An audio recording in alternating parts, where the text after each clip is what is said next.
Pracovala tak, aby ženám dobre bolo. Aj tieto slová boli venované pani Márii Žilkovej a odzneli pri gratuláciách k jej úctyhodným 80-tinám. Tie oslávila minulý týždeň v kruhu svojich priateľov v priestoroch neziskovej organizácie Medic M. Kukulienka zakúkala, horárka ma čaká dnes. Za každú vrásku nesieme vo svojich srdciach úprimnú lásku.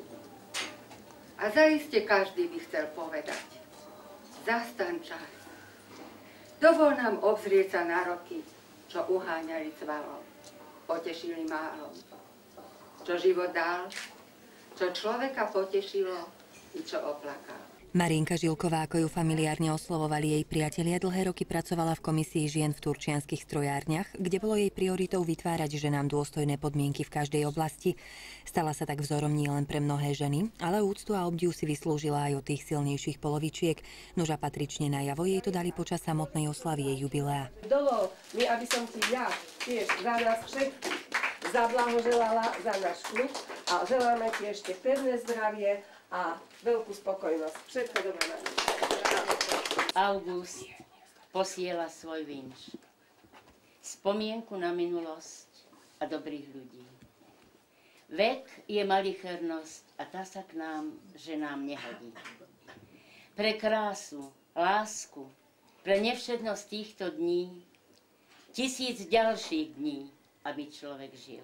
Kde ťa ľudia berú, na horách nerastieš, polí ťa nesejú, na horách nerastieš,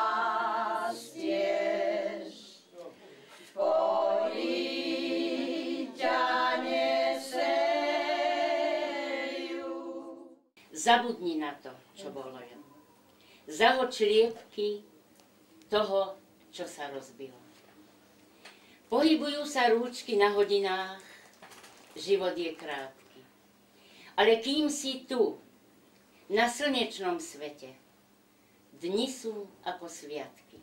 Oslava pani Marienky sa konala najmä vďaka zanietenej predsedkyni klubu seniorov Gizeli Ferencovej a hoci sa všetko odohrávalo v záhradných priestoroch zariadenia neziskovej organizácie Medic M, chýbať nemohli ani priatelia z neziskovej organizácie Senior, kde pani Marienka momentálne našla útočisko.